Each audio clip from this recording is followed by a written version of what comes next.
سیدنا ابو سعید خدری رضی اللہ عنہ سے روایت ہے کہ نبی کریم صلی اللہ علیہ وآلہ وسلم عید الاضحیٰ یا عید الفطر کو عیدگاہ کی طرف نکلے، پھر نماز سے فارغ ہوئے تو لوگوں کو نصیحت کی اور ان کو صدقے کا حکم دیا۔ آپ صلی اللہ علیہ وآلہ وسلم نے فرمایا، اے لوگو صدقہ کرو۔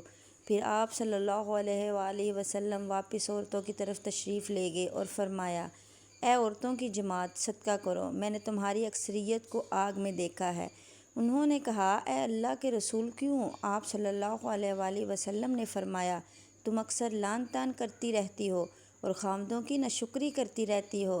میں نے نہیں دیکھا کہ کم عقل اور کم دین والی عقل مند آدمی کی عقل کو لے جاتی ہوں، مگر تمہیں اے عورتوں کی جماعت۔ انہوں نے آپ صلی اللہ علیہ وآلہ وسلم سے کہا، ہماری عقل اور دین کا کیا نقصان ہے؟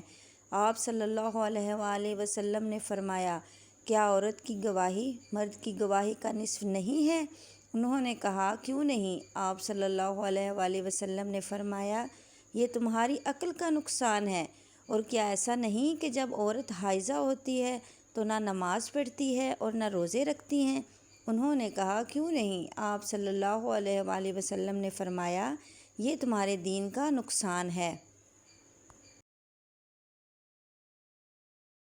نبی کریم صلی اللہ علیہ وآلہ وسلم نے اپنے آخری خطبے میں ارشاد فرمایا، سنو، عورتوں کے ساتھ خیر خواہی اور اچھا برتاؤ کرو، کیونکہ وہ تمہاری نگرانی میں ہیں۔